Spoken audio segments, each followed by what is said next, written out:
దేవుని అతి పరిశుద్ధ నామానికి మహిమ కలుగును గాక. దేవుని వాక్యాన్ని చదువుకుందాము. రోమీయులకు రాసిన పత్రిక 1వ అధ్యాయము 16, 17 వచనాలు చదువుతున్నాను, వినండి. సువార్తను గురించి లేదా సువార్తను గూర్చి నేను సిగ్గుపడివాడను కాను. ఏలైనగా నమ్ము ప్రతి వానికి, మొదట యూదునికి గ్రీసు దేశస్థునికి కూడా రక్షణ కలిగించుటకు అది దేవుని శక్తి అయి ఉన్నది.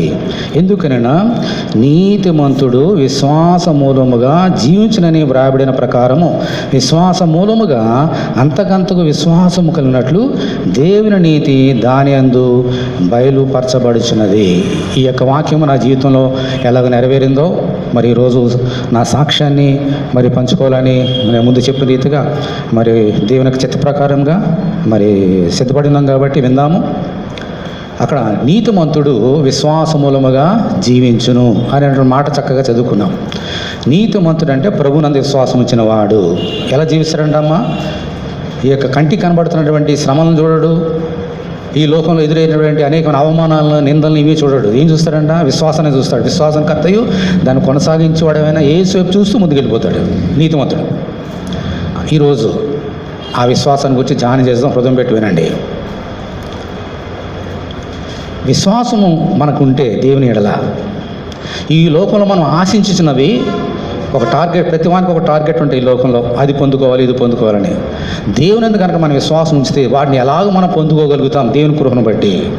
ఎంత మనకు అందని వాటినైనా సరే దేవుని కృపలో విశ్వాసం ఉంచితే ఎలా పొందుకోగలుగుతాం? నెంబర్ 1. నెంబర్ 2, దేవుని విశ్వాసం మనం ఉంచినప్పుడు ఒకవేళ దేవునికి తెలియకుండానే, మనకు తెలియకుండానే, దేవునికి తెలియకుండా కాదు మనకు తెలియకుండానే దేవునికి వ్యతిరేకంగా ఒకవేళ మనం తప్పుదారులు వెళ్తుంటే అదే విశ్వాసం, ఆయన ఉంచిన విశ్వాసం మనం తిరిగి ఎలాగో సరైన మార్గంలో, నేనే మార్గము సత్యము జీవన మార్గం ఎలా నడిపిస్తుందో ఈ విశ్వాసం.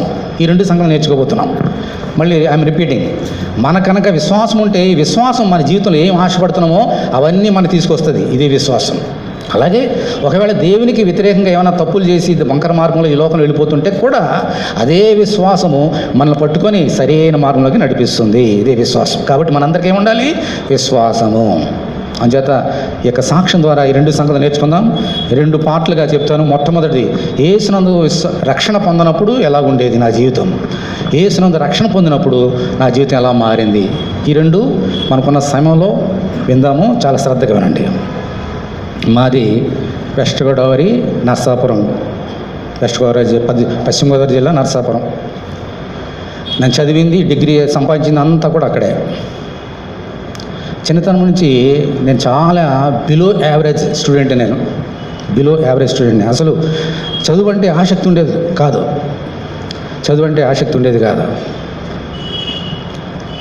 ఆ యొక్క టీచర్స్ కానీ, ఆ కాలేజీలో లెక్చరర్స్ కానీ చెప్తుంటే వాళ్ళదే నా దారి నాదే, ఏదో మైండ్ అక్కడికి వెళ్ళిపోయేది.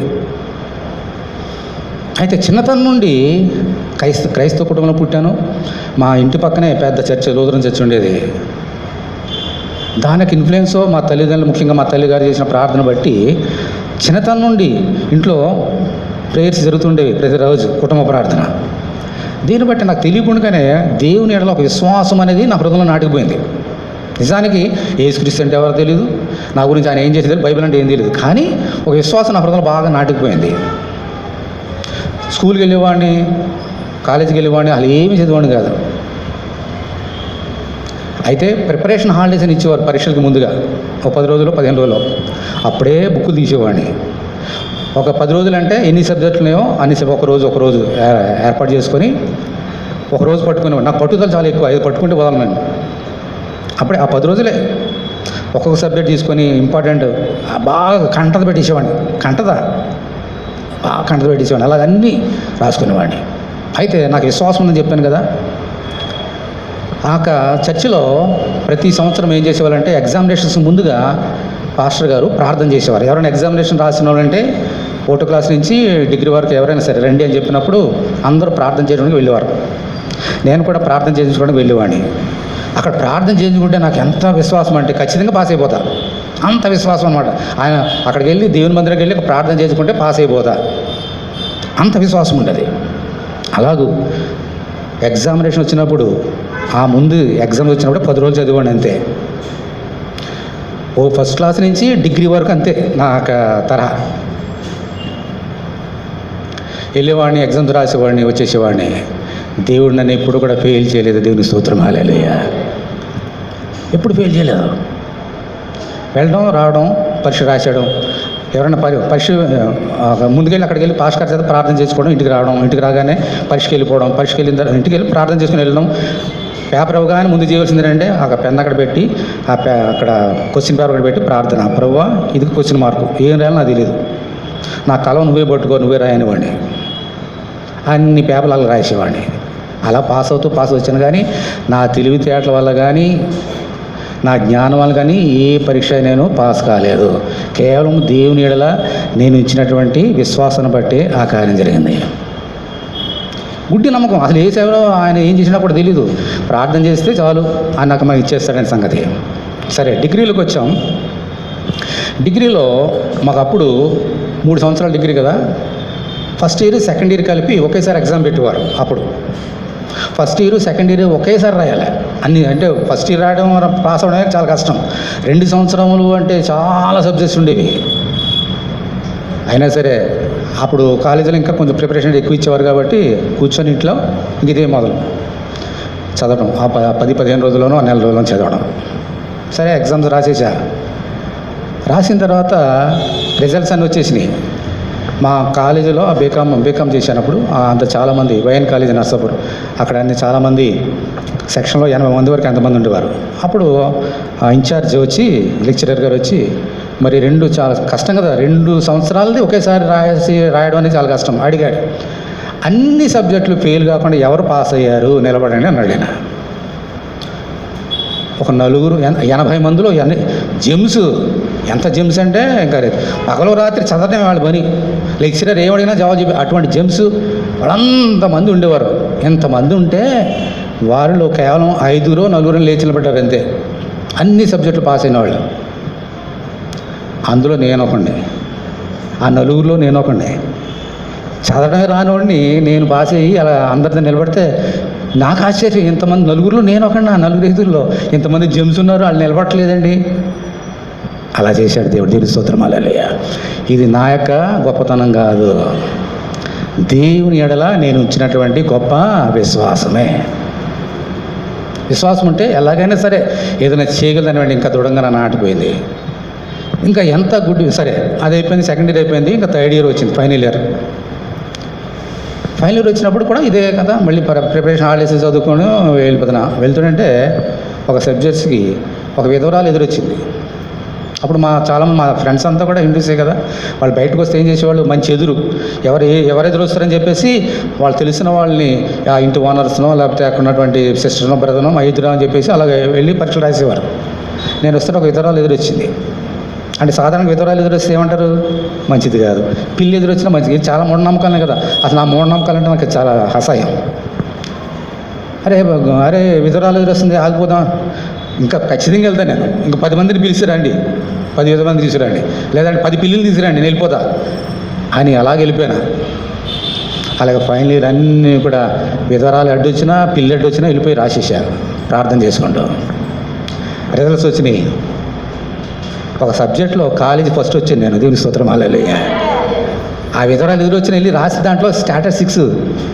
నాకంటే చాలా తెలివైన వాళ్ళు నేను రాస్తుంటే నా వెనకాల గోకి నాకు చూపించంటే నేను రాసిన నాకు చూపించా. వాళ్ళు పాస్ అయ్యారు నా గురించి. కాలేజీ ఫస్ట్ వచ్చింది స్టాటిస్టిక్స్లో. ఇంకా చాలా సబ్జెక్టులో, ఇంకా కంప్యూటర్లో చాలా కొన్ని కామర్స్, ఇవన్నీ అకౌంట్స్ మంచి మార్కులు వచ్చినాయి. ఇవన్నీ నా జ్ఞానము కాదు, కేవలము దేవుని ఎడల నేను ఉంచినటువంటి విశ్వాసం అంతే. గుడ్డి నమ్మకం అంతే. ఎంత గుడ్డి నమ్మకం అంటే, నేను చెప్పాను కదా, బైబిల్ చదవలేదు, ఇంట్లో ప్రార్థనలే. ఎప్పుడన్నా టైం ఉంటే చర్చి కూడా వెళ్ళేవాడిని కదా, చక్కగా సండే స్కూల్ జరిగేవి, దాన్ని కూడా వెళ్ళేవాడిని కాదు. ఎప్పుడో సంవత్సరం కోసం నేను డ్రాయింగ్ బాగా వేసేవాడిని, బొమ్మలు బాగా వేసేవాడిని, బాగా రాసేవాడిని. అందుకని సంవత్సరానికి ఒకసారి కాంపిటీషన్ పెట్టేవారు. నన్ను మా ఇంటికి వచ్చి బతిమాలి రారా బాబు, ఆ కాంపిటీషన్ అవుతుంది, బాగా డ్రాయింగ్లు వేస్తా కదా అని చెప్పేసి బాగా లాక్కొని వెళ్ళేవారు. లాక్కొని వెళ్తే బొమ్మలు వేసేవాడిని. అదే మా వాక్యం ఇచ్చేవారు. ఉదాహరణకి, నీ వాక్యము నా పాదముల దీపము, దానికి తగ్గట్టుగా బొమ్మలు వేసేవాడిని. ఫస్ట్ ప్రైజ్ నాకు వచ్చేది. సంవత్సరానికి ఒకసారి ఎందుకు అలా విశ్వాసంతో వెళ్ళిపోతాను. ఎంత గుడ్డి విశ్వాసం అంటే అలాగే వెళ్ళటం అంతే. చర్చికి వెళ్ళి ఉండే ఆదివారం అయితే ఆ విశ్వాసమే ఆ విశ్వాసం నీళ్ళు ఉంటే చాలు. తర్వాత సెకండ్ పార్ట్లో చెప్తా ఆ విశ్వాసం ఎలాగ ప్రభుత్వం నడిపించిందో. కానీ మన విశ్వాసం ఉంటే దేవుడు మనల్ని వదిలిపెట్టాడు. ఓకే, ఇది అయిపోయింది. డిగ్రీ చేతికి వచ్చేసింది. డిగ్రీ చేతికి వచ్చిన తర్వాత హైదరాబాద్ వచ్చినాను. ఇక్కడ మా సిస్టర్ అప్పుడు పనిచేసింది. హైదరాబాద్లో ఎంప్లాయ్మెంట్ రిజిస్ట్రేషన్ ఆఫీస్లో రిజిస్ట్రేషన్ చేసుకుంటే గవర్నమెంట్ జాబ్లే కదా, అన్నీ వచ్చేవి. ఇంటర్వ్యూకి వెళ్ళేవాడిని, ప్రార్థన చేసుకొని చాలా వచ్చినాయి, చాలా రావట్లేదు. అటెండ్ అయ్యేవాడిని, వచ్చేస్తున్నాను, సెలెక్ట్ కావట్లేదు. ఇలా ఉంది. ఖాళీగా ఉంటున్నా ఇంట్లో. మా అక్క పని చేస్తుంది, నేను ఇంట్లో ఖాళీ. మా అమ్మ నేను మా అక్క ఉండేవాళ్ళం. అయితే మా అక్క అన్నది ఎందుకు ఇలా ఖాళీ ఉండడం ఎందుకు, నాకు తెలిసినటువంటి ఒక ఆయన ఉన్నాడు మా ఆఫీస్లో, ఆయనకి సంబంధించినటువంటి ఒక షాప్ ఉంది. ఆ షాపులో ఏమన్నా ఒక పని దొరికితే అడుగుతానని చెప్పేసి అడిగితే సరే జాయిన్ కానివ్వండి ఇస్తానని అన్నారు. మా అక్క చెప్పింది, వెళ్ళి జాయిన్ అయినా. ఏంటి ఆ షాప్ అది, ఆ షాప్లో అసిస్టెంట్గా జాయిన్ అయినా. ఏంటి షాప్ ఏంటంటే ఇలాగ పంపులు కొడతారు కదా, నీళ్ళు పంపులు, దాన్ని డిస్ట్రిబ్యూటర్స్ వాళ్ళు అక్కడ పెట్టుకున్నారు. వెళ్ళాను. సరే నువ్వేం చేయాలంటే ఏమైనా ఫోన్లు వస్తే రిసీవ్ చేసుకోవాలి, ఏమైనా వస్తే మాట్లాడాలి, నీ డ్యూటీ అన్నారు. సరే ప్రైజ్ లార్డ్, ఏదో ఉద్యోగం లేకపోతే ఉద్యోగం ఇచ్చాడు దేవుడు. సంతోషంగా జాయిన్ అయిపోయా. 2 రోజులైంది. 3వ రోజున 4వ రోజున నా వానర్ వచ్చి అన్నాడు, బాబు రమేష్ లారీ లోడ్ వచ్చింది, వెళ్ళి డౌన్లోడ్ చేయన్నాడు, అన్లోడ్ చేయన్నాడు. వెళ్ళా. 2-3 ఉన్నారు, పని చేసేవాళ్ళు ఉన్నారు లారీలో దింపడానికి. అందులో నేను అక్కడ కూడా వెళ్ళి అవన్నీ ఐరన్ ఉంటాయి కదా, అవన్నీ ఎండలో మిట్ట మధ్యాహ్నం అడ్డంలో ఇంత బరువు ఐరన్వి అవన్నీ దింపా 1 గంట 2 గంటలు పెట్టింది. దింపేసాం. ఆ గోడౌన్ అనమాట, గోడౌన్లో పెట్టాలి. అది ఓపెన్ ప్లేస్, చుట్టూ ప్రహారం ఉంటుంది, ఓపెన్ ప్లేస్. అన్నీ దింపా. ఆయన తర్వాత చూసుకుంటే చేతులు ఎర్రగా కందిపోయినాయి. ఇది ఇనుము కదా, తుప్పాలు పట్టేస్తుంది. ఇవన్నీ కందిపోయినాయి. చదివిందేమో డిగ్రీ, చేసిందేమో ఈ పని మనిషిలాగా ఇవన్నీ కూలి మనిషిలాగా అన్నీ దింపడం. అయితే ప్రభువా డిగ్రీ చదివించావు, నీ కృపలో అయినా ఇదేంటి ప్రభువా, నేను ఆనలేదు. సంతోషంగా ఇంటికి వెళ్ళినాం. ప్రభువా నీ కొంతనాలు ఖాళీగా ఉండుంటే నువ్వేం చేసావు, ఖాళీగా ఉండకూడదని చిన్న ఉద్యోగం ఇచ్చావు. ఇదే నా ఉద్యోగం, ప్రైజ్ లార్డ్, ఇదే నువ్వు నాకు ఇచ్చావు, ప్రైజ్ లార్డ్ అన్నది అంతే విశ్వాసంతో. ఇంకేం చేయమని చేస్తా అన్న. 2 రోజులైంది. 2 రోజులైన తర్వాత ఆ ఓనర్ తమ్ముడు వచ్చి మళ్ళీ నన్ను పిలిచి, బాబు రమేష్ ఎల్లుండి ఒక మంచి సినిమా రిలీజ్ అవుతుంది, టికెట్స్ అడ్వాన్స్ ఇస్తున్నారు, వెళ్ళి అడ్వాన్స్ టికెట్ పట్టరా అని చెప్పేసి పంపించండి. నన్ను మోహన్జాయి మార్కెట్లో విక్రాంత్ అనే హాల్, ఒక సినిమా హాల్, అక్కడికి వెళ్ళా. పెద్ద లైను ఎండలో. ఏం చేయాలి, నా డ్యూటీగా చేయాలి కదా. అక్కడ కూర్చొని డబ్బులు చేతులు పెట్టుకొని ఆ ఎండలో నిలబడి ఆ టికెట్ తీసుకొని వచ్చి ఆయనకి ఇచ్చా, సినిమా టికెట్. అప్పుడు కూడా ఇదేంటి ప్రభువా, చదివిందేమో ఇది, నేను శ్వాస ఉంచుతున్నాను, ఈ ఎండలో టికెట్లు తీసుకోవడానికి నన్ను పంపిస్తున్నాడు, ఇదే ఉద్యోగం అని అనలే, ప్రైజ్ లార్డ్, ఇది నా డ్యూటీ అనుకున్నాను అంతే. ఇలా జరిగింది. వచ్చేసిన అలా జరుగుతుంది. ఈలోగా కొన్ని ఇంటర్వ్యూకి వెళ్ళి వచ్చినాం కదా, ఎదురు చూస్తున్నా రావడం లేదు. కానీ దేవుని యెడల విశ్వాసాన్ని మాత్రం నేను పోగొట్టుకోలేదు. దేవుని స్తోత్రం, హల్లెలూయా. అక్కడ జాయిన్ 1 వారం రోజులు, 9 రోజులు, 10 రోజులు అవుతుంది అంతే. ఒకరోజు ఒక పోస్ట్లోంచి ఒక లెటర్ వచ్చింది. ఏమిటది, బాబు నీవు మా ఆఫీసులో సెలెక్ట్ అయినావు, central government job. Praga Tools అని ఇక్కడ కల్పన థియేటర్ దగ్గర ఉంటుంది, ఇక్కడ ట్యాంక్ బండ్ కింద. Praga tools central government job, office అసిస్టెంట్గా నువ్వు సెలెక్ట్ అయ్యావు అని లెటర్ వచ్చింది. చూడగానే సెంట్రల్ గవర్నమెంట్ అసలు జాబ్ రావడమే గగనం, ఇంకా సెంట్రల్ గవర్నమెంట్ జాబ్ అంటే ఇంకా ఎంత సంతోషం. ఆ అమ్మాయి ప్రైజ్ లార్డ్, హల్లెలూయా, దేవుడు నన్ను వదిలిపెట్టలేదు అనుకొని వెంటనే వాళ్ళకి వెళ్ళి చెప్పా, నాకు గవర్నమెంట్ జాబ్ వచ్చిందండి. అవునా, పోనీ వెళ్ళిపో అన్నారు వాళ్ళు. 10 రోజులే చేశాను అక్కడ. వచ్చేసి అక్కడ జాయిన్ అయిపోయారా. ఎక్కడ, పరాగా టూల్స్లో. ఇంకా జాబ్ వచ్చింది. అప్పుడు మా ఫ్రెండ్స్ అంతా హైదరాబాద్ చేశారు. చేతిలో నెల రాగానే డబ్బులు, జీతం, ఇంకా ఏంటి ఫ్రీ. మా ఇంట్లో నేను ఆరోవాడిని నేను. మా ఇంట్లో నేనంటే మా అమ్మకి చాలా ప్రేమ. ఎక్కడికి వెళ్ళినా ఏం చేసినా ఏమనేది కాదు. అర్ధరాత్రి 1 గంటకు వచ్చినా రారాబాబు భోజనం పెట్టేది. ఇంకా ఫ్రీ. మా ఫ్రెండ్స్ అంటే చిలకడ ఏం తిరగలేదు. నాకు సినిమాలు పిచ్చి అని చెప్పాను కదా, అక్కడ రామ్నగర్ ఉండేవాడిని, పక్కనే ఆర్టీసీ క్రాస్ రోడ్స్ బోల్డ్ సినిమా హాల్స్ ఉండేవి. ఆదివారం రాగానే మా ఫ్రెండ్స్ అంతా కలిసి సినిమా. ప్రతి ఆదివారం ఎప్పుడు వస్తుందా అందరూ ఏం చూసేవాళ్ళు, 31 తారీఖు ఎప్పుడు వస్తుందా, 1 వస్తుందా, జీతాలు వస్తానని చూస్తారు అందరూ కూడా. నేను అలా చూసేవాడిని, ఎప్పుడు ఆదివారం వస్తా సినిమాలు చూద్దామని చూసేవాడిని. అంత సినిమా పిచ్చి. ఒకసారి ఏం చేసేవాడు, మ్యాట్నీకి వెళ్ళేవాడిని. ఇంకా సాటిస్ఫై ఉండేది కదా, వెంటనే ఫస్ట్ షో పక్కనే కదా, ఇంకోసారి first show second show continuous, అప్పుడు ఇంటికి వెళ్ళేవాడిని. ఇలా ఉండేది. అలాగ సినిమా పిచ్చితోటి అలాగ గడిపేవాడిని. పైగా నాకున్న ఫ్రెండ్స్ అందరూ హిందూసే. అంచేత వాళ్ళతో కలిసి మన ఆంధ్రదేశంలో ఇంకా అక్కడక్కడ ఎన్ని పుణ్యస్థానాలు ఉన్నాయో అన్నింటికి వెళ్ళేవాడిని. ప్రతి సంవత్సరం ప్రోగ్రాం పెట్టుకొని ఎన్ని ఉన్నాయో అన్నీ తిరిగా. ఓకే, సరే. నాకు చిన్నప్పటి నుంచి సినిమాలు పిచ్చి, నాటికలు పిచ్చి ఎక్కువ, డ్రామాలు వేసే పిచ్చి ఎక్కువ. ఇంకా మనం 10 నిమిషాలు అక్కడ స్కిట్లు వేస్తున్నాం కానీ గంటలు వేసేవాళ్ళం నాటికలు చిన్నప్పటి నుంచి కూడా. రాగడి దశలో నాలాంటి పిచ్చోళ్ళు కొంతమంది ఉన్నారు. మేమందరం ఒక గ్రూప్గా ఫారం అయ్యాం, డ్రామాలు వేయడానికి, నాటికలు వేయడానికి ఫామ్ అయిపోయాం. ఆఫీస్కి వెళ్ళడం, ఇంటికి రాగానే ప్రాక్టీస్. ఒక ఇల్లు ఉండేది అక్కడ ఆర్టిస్ట్ క్రాస్ రోడ్ దగ్గర. అమలాపురంలో నాటికలకి ప్రతి సంవత్సరము అమలాపురంలో మొత్తం ఆంధ్రప్రదేశ్, ఇండియా అంతా తెలుగు వాళ్ళకి కాంపిటీషన్ పెట్టేవారు నాటికలు. ఆ నాటికి కూడా ఒకసారి వెళ్ళి ఆ నాటికలు కూడా ప్రదర్శించాము. ప్రైజ్ కూడా వచ్చింది. అంటే పెద్ద ఫస్ట్ ప్రైజ్, సెకండ్ ప్రైజ్ రాలేదు కానీ బాగా వేసినందుకు అందరికీ కన్సోలేషన్ ప్రైజ్ ఇచ్చారు. ఇలా నాటికలు ఆడేవాడిని. అంత మాత్రమే కాదు, ఖైరతాబాద్ ఉంది కదా, ఖైరతాబాద్ దగ్గర ప్రతి సంవత్సరం ఏం జరుగుతుంది, అక్కడ ఇది వినాయకుడిది జరుగుతుంది కదా, అక్కడ ప్రతిరోజు ఇలా పెట్టేవాళ్ళు. ఏంటది, కొన్ని ప్రోగ్రాంలు పెట్టేవారు. అక్కడ కూడా ఒకరోజు మమ్మల్ని ఆహ్వానించారు. అక్కడ కూడా వెళ్ళి నాటిక ప్రదర్శించా. అందరూ చప్పట్లే డైలాగులకి. అలా జరిగేది. ఓకే, ఇలాగ జరుగుతుంది. ఇంకా హ్యాపీ. ఎందుకండి, ఉద్యోగం వచ్చింది, డబ్బులు ఉన్నాయి, ఫ్రెండ్స్ ఉన్నారు, నాకు ఏది కావాలో అది కావాలి. అలాగని విచ్చలవిడిగా ఏం తిరగలేదు. ఫ్రెండ్స్తో కలిసి ఊరు వెళ్ళడము, సినిమాలు తిరగడము, ఇలా నాటికలు తిరగడం, అంతా అలా తిరిగేవాడిని. ఇలా తిరుగుతూ గడిచిపోయింది. అలా రోజులు గడుస్తుండేవి. అయితే నాకు ఒక ఆశ ఉండేది. ఏంటంటే ఆశ, బ్యాంకులో నేను ఉద్యోగం సంపాదించుకోవాలి అంటే గొప్ప ఆశ ఉండేది నాకు. చాలా జాగ్రత్తగానండి. మనం అనుకున్న టార్గెట్ ఎలా రీచ్ అవుతామో, విశ్వాసం ఉంటే ఎలా నడిపిస్తాడు వినండి. నాకు టార్గెట్ బ్యాంకులో పనిచేయాలి. అప్పుడు బ్యాంకులో పనిచేయడం అంటే బంగాలు దొరకడమే చాలా కష్టం. వైట్ కాలర్ జాబ్ అనేవారు దాన్ని. చాలామంది ప్రయత్నించేవారు. సరే, నేను కూడా ఎగ్జామ్స్ చాలా రాశా. ఎగ్జామ్స్ రాశా. ఒకసారి రిజర్వ్ బ్యాంక్ ఆఫ్ ఇండియాలో ఒక పోస్ట్ వచ్చింది. ఇలాగ క్లర్కల్ పోస్ట్ని అప్లై చేసుకోమని చెప్పేసి వెళ్ళిన తర్వాత చక్కగా ఎగ్జామ్ రాసిన తర్వాత కొన్ని 2 నెలల తర్వాత నువ్వు ఎగ్జామ్లో పాస్ అయ్యావు, ఇంటర్వ్యూకి రా అని చెప్పేసి లెటర్ వచ్చింది. Interview letter. ఇంటర్వ్యూకి వెళ్ళిన తర్వాత అంత రిజర్వ్ బ్యాంక్, అసలు బ్యాంకులో పనిచేసానంటే రిజర్వ్ బ్యాంక్ అంటే టాప్ మోస్ట్. ఇంకా ఇండియాలో అటువంటి బ్యాంక్ దాంట్లో పెద్దది ఫైనాన్షియల్ ఇన్స్టిట్యూషన్ ఏం లేదు. That is the top most. బాగా చేసే ఇంటర్వ్యూ వస్తుందని ఎదురు చూసారు. ఇంటికి వచ్చి ప్రతిరోజు ఎప్పుడు వస్తుందా లెటర్ గురించి చూసేవాడు. ఇంటికి రాగానే, ఆఫీస్ రాగానే, అమ్మ ఏమైనా పోస్ట్ వచ్చిందా, రాలేదు రానివాడు మా అమ్మ.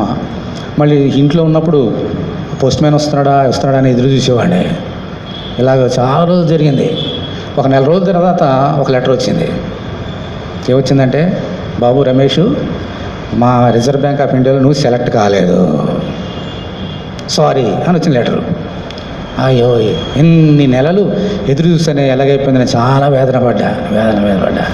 సరే, పోతే పోయింది అనుకుని ఒకసారి ఇంటికి వెళ్ళాం. మా ఊరు నరసాపురం. వెళ్ళినప్పుడు మా బ్రదరు, అరే నీకు ఎప్పుడో ఏదో లెటర్ వచ్చిందిరా అని చెప్పేసి లెటర్ ఇచ్చాడు. ఆ లెటర్ వైపు చూస్తే ఏముంటుంది, ఇండియన్ బ్యాంక్ వాళ్ళు అప్పుడెప్పుడో రాసిన ఎగ్జామ్, నువ్వు పాస్ అయ్యావు, ఇంటర్వ్యూకి రా అని చెప్పేసి ఒక ఇంటర్వ్యూ లెటర్. అది ఇండియన్ బ్యాంక్. గమక చూస్తే డేట్ అయిపోయింది. అరే అన్నయ్య, ఇలాగేంటి, నాకు చెప్తే నేను లీవ్ పెట్టుకుని వచ్చేవాడు కదా. అరే నువ్వు ఆల్రెడీ ఉద్యోగం చేస్తున్నావు కదా, ఎందుకులే నేను అనుకున్నాను, పైగా నేను ఓపెన్ చేయలేదు, అందుకని మేము తెలియలేదురా అన్నాడు. అయ్యో, నేను ఎదురు చూసిన బ్యాంకుల గురించి ఇటువంటి ఆపర్చునిటీ మళ్ళీ వస్తుందా అని వెంటనే మళ్ళీ లెటర్ రాశాను ఇండియన్ బ్యాంక్ వాళ్ళకి. అయ్యగారు, ఏదో పొరపాట్ల వల్ల నేను అటెండ్ కాలేకపోయాను ఇంటర్వ్యూకి, మళ్ళీ వచ్చి అటెండ్ కావడానికి పర్మిషన్ ఇవ్వండి అని లెటర్ రాస్తే వాళ్ళు అన్నారు, ఐమ్ సారీ బాబు, ఒకసారి ఇంటర్వ్యూ అయిపోయినాక మళ్ళీ టేకప్ చేయము, బెటర్ లక్ నెక్స్ట్ టైం అన్నాడు. వచ్చేసి హైదరాబాద్ వచ్చిన తర్వాత మళ్ళీ బ్యాంకులకి మళ్ళీ పోస్టులు పడినాయి. వేరే బ్యాంక్స్. అప్పుడు ఎలా ఉండేదంటే అన్ని బ్యాంకులు కలిపి ఒకేసారి ఎగ్జామ్ పరీక్ష సెలెక్ట్ అయితే ఏ బ్యాంకులోనూ మనకి ఇస్తారు. అలాగే ఎగ్జామ్ రాసినప్పుడు బాగా రాసిన అనుభవం ఉంది కదా, బాగా రాసా, పైగా ప్రార్థన ఉన్నాయి కదా, విశ్వాసం ఉంది కదా, రాసిన తర్వాత మళ్ళీ ఒకసారి లెటర్ వచ్చింది, నువ్వు పరీక్ష పాస్ అయ్యి ఇంటర్వ్యూకి వెళ్ళా, ఇంటర్వ్యూ చేశా. మళ్ళీ కొన్నాళ్ళు ఇమీడియట్గానే, ఎక్కువ టైం లేదు, ఒక లెటర్ వచ్చింది, you are selected in Syndicate Bank. Praise Lord, hallelujah. అమ్మయ్య, బ్యాంక్ ఉద్యోగం కావాలనుకున్నాను, ఇండియన్ బ్యాంక్ పోయింది, రిజర్వ్ బ్యాంక్ పోయింది, కనీసం దేవా నీ చిత్తం బట్టి సిండికేట్ బ్యాంక్ ఇచ్చామని చెప్పేసి వెంటనే అక్కడ 3 సంవత్సరాలు పనిచేశాను. అక్కడ ప్రకటన రిజైన్ ఇచ్చేసి వచ్చేసి సిండికేట్ బ్యాంకులో జాయిన్ అయ్యా. సిండికేట్ బ్యాంకులో జాయిన్ అయిన తర్వాత హాయిగా ఉంది. నాకు టార్గెట్ ఏంటి, బ్యాంకు. అక్కడ మంకాలని ఉండేది, రోజు వెళ్ళి వచ్చేవాడిని. అక్కడికి వెళ్ళి పనిచేస్తున్నప్పుడు మళ్ళీ రిజర్వ్ బ్యాంక్ ఆఫ్ ఇండియా మళ్ళీ పోస్టులు పడ్డాయి. రిజర్వ్ బ్యాంక్ ఆఫ్ ఇండియాది అక్కడ ఉండగానే అప్పుడు మళ్ళీ రాసి ఎగ్జామ్స్ వెళ్ళి యూఆర్ పాస్డ్ అనే లెటర్ వచ్చింది. ఇంటర్వ్యూకి రమ్మని వెళ్ళింది. మళ్ళీ ఇంటర్వ్యూకి ఇంటర్వ్యూ బాగా వచ్చేసా. ఇంతకుముందు అలాగ ఎదురు చూడటం మానేశాను. ఒకసారి అయింది కదా అనుభవం, దేవుని చిత్తమైతే వస్తో లేదా అని చెప్పి ఊరుకున్నా. ఒక నెల, అప్పుడు చాలా కాలం పట్టేది ఇంటర్వ్యూ చేసి రిప్లై రావడానికి. దాదాపు ఒక నెల అయింది. నెల అయిన తర్వాత ఇంట్లో ఉన్నాను. ఒక 4-5 వచ్చారు మా ఇంటికి. అడ్రస్ కనుక్కొని, నా పేరు అడ్రస్ అన్నీ కనుక్కొని వెతుక్కుంటూ మా ఇంటికి వచ్చారు ఒక 4-5. బాబు రమేష్ అంటే మీరేనా? నేనేనండి. ఏమిటండి అనండి. మీరు రిజర్వ్ బ్యాంక్ ఆఫ్ ఇండియాలో సెలెక్ట్ అయ్యారు. ఆ న్యూస్ చెప్పడానికి మీ ఇంటికి వచ్చాము. ఒకప్పుడు నేను లెటర్ ఎప్పుడు వస్తుందా అని ఎదురు చూస్తున్నా. నాకు దేవుడు రిజర్వ్ బ్యాంక్ ఆఫ్ ఇండియాలో పనిచేస్తున్న ఎంప్లాయీస్ నా దగ్గర పంపించి నువ్వు సెలెక్టెడ్ అని చెప్పడానికి పంపించాడు దేవుడు. దీనికి స్తోత్రం, హల్లెలూయా. పైగా ఎందుకు వచ్చారు? రిజర్వ్ బ్యాంక్ ఆఫ్ ఇండియాలో మీకు సెలెక్ట్ అయ్యారు, జాయిన్ అవుతారా అని అనడానికి వచ్చారు. జాయిన్ అవ్వడమా? నేను ఎదురు చూసినది బ్రతుకుతున్న దాని గురించి అని చెప్పేసి వెంటనే జాయిన్ అయిపోతానని చెప్పగానే వెంటనే వాళ్ళు డాక్యుమెంట్స్ అన్నీ ఇచ్చారు. అవన్నీ ఫిలప్ చేసి మళ్ళీ అక్కడికి వెళ్ళి అన్నీ చేశాను. ఇక్కడ మళ్ళీ సిండికేట్ బ్యాంక్ ఆఫ్ ఇండియాలో రిజైన్ చేసి రిజర్వ్ బ్యాంక్ ఆఫ్ ఇండియాలో జాయిన్ అయిపోయా. దేవుని స్తోత్రం, హల్లెలూయా, హల్లెలూయా. చూడండి, దేవుడు ఎలా మెట్లు ఎలాగ దేవుడు తీసుకెళ్ళాడు చూసారా? ఇది నా జ్ఞానమా, నా తెలివితేటలా, నా శక్తి? ఎక్కువ టైం చదవడం వల్ల ఏమీ కాదు. కేవలము దేవుని ఎడల ఉంచినటువంటి అపారమైనటువంటి విశ్వాసమే ఈ స్థితికి నన్ను నడిపించింది. దేవుని స్తోత్రం, హల్లెలూయా. చిన్న ఉద్యోగం ఇచ్చాడు, నమ్మకంగా ఉన్నా. ఈ మాట మర్చిపోకండి. చిన్న విషయంలో నమ్మకంగా ఉండేవాడు అనేక విషయంలో నమ్మకం. దేవుడు చూసేది అదే. నీ విశ్వాసం ఎంత ఉన్నదో చాలు. ఇంకెంత విశ్వాసం ఉంటే చాలు, దేవుడిని పట్టేసుకుంటాడు. అలా పట్టుకున్నాను నేను. నాకు తెలియదు దేవుడు అంటే తెలియదు, యేసు అంటే తెలియదు, ఆయన ఎందుకు చచ్చిపోవడం కూడా తెలియదు, బైబిల్ అంటే తెలియదు. నాకున్నది ఒకటే, యేసు ఆయన దేవుడు, నా దేవుడు. ప్రార్థన చేస్తే ఇస్తాడు, అంతే నాకు తెలిసింది. చిన్న ఉద్యోగం, Syndicate Bank, Praga Tools, central government job, ఆ తర్వాత central government job, Syndicate Bank, ఆ తర్వాత final destination Reserve Bank of India. దీనికంటే పెద్ద జాబు మన ఇండియాలో ఏది లేదు. అప్పటికి స్టాప్ చేసి ఇంకా ఎగ్జామ్ రాయడం, ఇంటర్వ్యూకి వెళ్ళడం. ఎందుకని I have reach my goal. ఈ గోల్ రీచ్ కావడానికి నన్ను నడిపించింది ఏంటమ్మా? నా జ్ఞానం కాదు, యేసునందు ఉంచినటువంటి విశ్వాసము. ఈరోజు దేవుడు నీతో మాట్లాడుతున్నాడు. విశ్వాసం కనుక నీకుంటే, నమ్ముట నీ వల్ల అయితే, నమ్మువానికి సమస్తము సాధ్యము. ఏనాడు కృంగిపోకు, ఏనాడు వెనకదీయకు, ముందుకు సాగిపోతే. నీ కంటికి ఏంటి ప్రభా, నేను నిజంగా దేవుణ్ణి క్వశ్చన్ చేయవచ్చు. చేతులు కందిపోయేలాగా ఆ ఐరన్ని దింపుతున్నప్పుడు దేవునికి వ్యతిరేకంగా ఒక మాట మాట్లాడదు. Let thy will be done, praise the lord. అనుభవం లేనప్పటికీ నాకు ఉన్న అనుభవం అంతే. దేవుడు అంతే, నాకు ఏది కావాలో అది సాధిస్తాడంతే. మన జీవితంలో ఇటువంటి విశ్వాసం ఉంటే దేవుడు మనల్ని ఏమాత్రము విడిచి పెట్టాడు. మనందరికీ గోల్స్ ఉంటాయి. విశ్వాసం ఉంచండి, దేవునందు ప్రార్థన చేయండి. ఏనాడు విశ్వాసాన్ని విడిచిపెట్టకండి, దేవుడు మనల్ని వదిలి పెట్టాడు. ఇది యేసునందు రక్షణ పొందకముందు జరిగినటువంటి సంగతులు నా సాక్ష్యం. అయితే ఇంకో మాట చెప్పాను, విశ్వాసం ఉంటే మన టార్గెట్ మనము రీచ్ అయ్యేలాగా దేవుడు చేస్తాడు అని చెప్పాను. ఇంకో రెండోది ఏం చెప్పాను? విశ్వాసములు ఉంటే ఒకవేళ తప్పు మార్గంలో వెళ్ళినప్పటికీ కూడా ఆయన ఏం చేశాడమ్మా? సరైన మార్గంలోనికి ఆయన మనల్ని నడిపిస్తాడు. ఎలా నడిపిస్తాడో సెకండ్ పార్ట్ విందాం ఇప్పుడు. రిజర్వ్ బ్యాంక్ ఆఫ్ ఇండియాలో జాయిన్ అయిన తర్వాత దేవుడు నా జీవితాన్ని కంప్లీట్గా మార్చేశాడు. దేవుని స్తోత్రం, హల్లెలూయా. ఇంకా పెద్ద జాబ్ వచ్చింది, మంచి శాలరీ, ఇంకా నేను కోరుకున్న టార్గెట్ రీచ్ అయిపోయినా ఇంకా నేను ప్రయత్నం చేయవలసింది ఏది లేదు. ఇంకా లేజర్ టైం హాయిగా ఉండేవాడిని. ఇంకా ఆ ఫ్రెండ్స్తో సినిమాలు, ఈ డ్యాన్స్, ఇవన్నీ ఎలాగా. నాకు సైకాలజీ అంటే చాలా ఇష్టం. సైకాలజీ, మనస్తత్వ శాస్త్రం అంట తెలుగులో. ఆఫీసులో కానీ, ఇంట్లో కానీ, ఫ్రెండ్స్ దగ్గర కానీ ఏమైనా సమస్యలు వచ్చినప్పుడు హౌ టు ట్యాకిల్ అన్నది మనస్తత్వ శాస్త్రము మనకు నేర్పిస్తుంది. ఈజీగా మనం ఎదుర్కొనే సమస్యను ఎలా ఓవర్కమ్ చేయాలన్నది. లేకపోతే చాలామంది ఆ సమస్యలు వచ్చినప్పుడు డిప్రెషన్లోకి వెళ్ళిపోయి చాలామంది చాలా రకాలుగా చేసుకుంటారు. అంచేత ఆ మనస్తత్వ శాస్త్రాన్ని బాగా చదివా. కానీ బుక్స్లోనే కోర్స్ ఏం చేయలేదు. అప్పుడు మ్యాగజైన్స్ చాలా ఉండేవి, చదివేవాడిని. చాలా ఇంట్రెస్ట్గా చదివేవాడిని. ఎంత ఇంట్రెస్ట్ చదివాడిని అంటే ఎవరన్నా ఏదైనా సమస్యలు వచ్చి ఆ మ్యాగజైన్లో నాకు ఈ సమస్య ఉన్నది, ఎలాగో నేను ఓవర్కమ్ కావాలి అని సలహాలు అడిగేవారు. వారికి నేను పంపించేవాడిని సలహాలు ఆ మ్యాగజైన్కి, ఇలా చేయండి ఇలా చేయండి అని చెప్పేసి. దీనికి ఆ ఎడిటర్ సంతోషించి నాకు ప్రైజులు పంపేవాడు, డబ్బులు పంపేవాడు, నాకు గిఫ్ట్లు పంపేవాడు. అంతగా సైకాలజీ. ఇంకా సైకాలజీ ఎలా మారిపోయిందంటే ఒక పక్కన విశ్వాసం అలాగే ఉంది, కానీ దేవుడు అంటే తెలియదు కదా, రక్షణ అంటే తెలియదు. కానీ సైకాలజీ నా గురువు, ఇంకా హీజ్ మై మెంటార్, ఈయన గైడ్. ఇదే సైకాలజీ గైడ్. ఏ సమస్యలు వచ్చినా ఈ యొక్క సైకాలజీ నన్ను నడిపిస్తుందని నేను గుడ్డిగా నమ్మేశా. అలా నడుచుకుంటూ వెళ్ళిపోతున్నప్పుడు నాకు చిన్నతనం నుండి 2 రోగాలు ఉండేవి. ఒకటి కడుపు నొప్పి, భయంకరమైనటువంటి కడుపు నొప్పి, తరచుగా అప్సెట్ అవ్వడం. చాలామంది డాక్టర్ వెళ్ళా. మా నేటివ్ ప్లేస్ నర్సాపురంలో ఫారెన్ రిటర్న్ నుంచి ఒక డాక్టర్ ఆయన దగ్గరికి వెళ్ళా.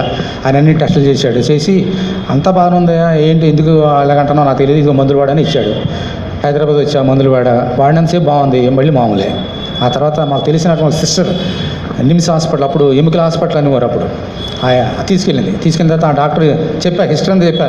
ఫారెన్ నుంచి వచ్చిన డాక్టర్ చెక్ చేశాడండి, నాకు తగ్గలని చెప్పినప్పుడు అలాగా అని చెప్పి ఆయన ఏం చేశాడు, A to Z టెస్ట్లన్నీ రాశాడు. స్కానింగ్లు అన్ని స్కానింగ్లు చేశాడు ఆయన దగ్గరుండి పాపం. మళ్ళీ అన్నీ పర్ఫెక్ట్గా ఉన్నాయి, ఏది ఎక్కడా లోటు లేదు.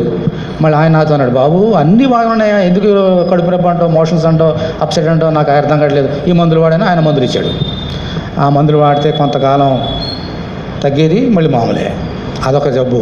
రెండో జబ్బు, ఈ కుడి చెయ్యి నాకు తిమ్మిర్లకి వెళ్ళిపోయింది. తిమ్మిర్లుగా ఒకసారి తిమ్మిర్లు లాగా వెళ్ళిపోతుంది. I cannot control my hand. ఒక 1 minute 2 minutes ఉంటుంది, మళ్ళీ ఆటోమేటిక్గా దాన్ని ఇట్ విల్ గో బ్యాక్, ఇలాగైపోతుంది. అదొక 2 జబ్బులు. దీని గురించి మళ్ళీ అదే నిమ్స్ హాస్పిటల్కి వెళ్ళా. వాళ్ళు ఏం చేశారంటే ఎక్స్రే తీశారు. ఎక్స్రే తీసి వాళ్ళు ఏమన్నారంటే, బాబు నీకు ఇక్కడ ఒక ఎముక, ఎక్స్ట్రా ఎముక కూడా పెరిగింది. ఈ ఎక్స్ట్రా ఎముక పెరిగి ఏం చేస్తుంది, ఈ చేతికి వచ్చే నరాలు ఉంటాయి కదా, ఈ నరాలని ఒక్కొక్కసారి అడ్డుకుంటున్నాయి. అందుకని బ్లడ్ ప్రెషర్ వెళ్ళగా వాళ్ళ సిమ్ములోకి వెళ్ళిపోతున్నాయి. మేము ఆపరేషన్ చేసి ఆ ఎముకని కట్ చేసి తీసేస్తాం, కానీ మళ్ళీ పెరుగుతుంది అది. అలా మళ్ళీ సార్ ఎన్నిసార్లు చేయించుకుంటే అలాగ ఆపరేషను, ఏదో కొన్ని ఎక్స్రేలు చెప్తాము, ఫిజియోథెరపీ అవి చేసుకో అని చెప్పి సలహా ఇచ్చారు. ఇంకేం చేస్తాం, అయ్యో సలహా ఇచ్చారు, ఫిజియోథెరపీ చేసేవాడిని, అలా వచ్చిన. ఇది 2 జబ్బులు నాకు, ఒకటి కడుపు జబ్బు, ఒకటి ఈ కుడి జబ్బు. ఇటువంటి సందర్భంలో నాకు ఒక క్వశ్చన్ మార్క్ వచ్చింది నా జీవితంలో ఇదే సైకాలజీ, ఇదే నా గురువు, ఇదే నా టార్గెట్ అని వెళ్ళిపోతున్నానే, నా రోగాన్ని సైకాలజీ తగ్గించగలుగుతుందా? ఆన్సర్ ఏంటి, నో. సరే, ఈ లోకం ఎంతకాలం జీవిస్తాం తెలియదు, ఈ లోకాన్ని విడిచిపెట్టి వెళ్ళిపోతాం. వెళ్ళిపోయిన తర్వాత నా జీవితానికి ఈ సైకాలజీ అని సెక్యూరిటీ ఇవ్వగలుగుతుందా? What is answer, no. అప్పుడు పెద్ద క్వశ్చన్ మార్క్ వచ్చింది నాలో. అయ్యో ఏమిటిది, ఇంతకాలం గుడ్డిగా నమ్మేశాను. విశ్వాసమే నన్ను నడిపించేది మాత్రం సైకాలజీ. ఇలాగైపోయిందనే భయంతో ఏం చేద్దామనంటే అప్పుడు నాకు బైబిల్ గుర్తొచ్చింది. ఇన్ని సైకాలజీ అంటే ఈ చదువుతున్నాను అన్నీ తెలుసుకున్నా, కానీ అలా బైబిల్ ఏం చెప్తుంది, పుట్టి పెరిగినటువంటి నా ప్రభు ఏం చెబుతున్నాడు అన్నట్టు చిన్న ఆశ పుట్టింది నాలో. పుట్టినప్పుడు మా ఇంటికి రాగానే ఒక బుక్ దొరికింది.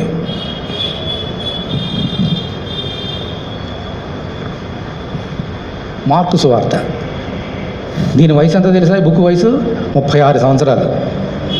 1985, 82లో రిజర్వ్ బ్యాంక్లో జాయిన్ 82లో 1992లో 3 సంవత్సరాల తర్వాత 1985లో ఇవన్నీ జరిగినాయి. ఈ బుక్ కనపడింది నాకు. మా ఇంట్లో ఎవరో ఫ్రెండ్స్ ఇచ్చారో ఎవరు ఇచ్చారో. Good news by man named mark అని చిన్న బుక్కే, 16 అధ్యాయాలు ఉన్నాయి. ఇది బైబిలే కదా, ఏముంటుందో చదువుదామని చెప్పేసి ఫస్ట్ చాప్టర్ నుంచి చదవడం ప్రారంభించాను. చాలా ఇంట్రెస్టింగ్ ఉంది. అరే భలే బాగుంది అని అనుకుని చదువుతూ 11వ అధ్యాయంకి వచ్చా. 11వ అధ్యాయం వచ్చిన తర్వాత అక్కడ చిన్న ప్యాసేజ్, ఆ ప్యాసేజ్లో ఒక వాక్యం కంప్లీట్గా నా జీవితాన్ని మార్చేసింది. దేవుని స్తోత్రం, హల్లెలూయా. దేవుని యొక్క వాక్యం ఎంత శక్తి ఉన్నదని ఆ రోజు నేను తెలుసుకున్నా. ఆ ప్యాసేజ్, ఆ వాక్యం చదువుతాను, తెలుగులో చదువుతాను, ఇది ఇంగ్లీష్లో ఉంది. ఇది చూడండి, ఇది మీలో చాలామంది కంటే మీ వయసు కంటే వయసు పెద్దది. ఇది 36 సంవత్సరాలు దీని వయసు. ఇంకా నా బుక్ అలాగే ఉంది. మన అప్పుడు ప్రభు చెప్పినప్పుడు వెతికితే అక్కడ నా ర్యాక్లోనే ఉంది, బైబిల్ ర్యాక్లోనే. మీరు చూపిస్తాను, తీసుకొచ్చా. మార్కు సువార్త 11వ అధ్యాయం తీయండి.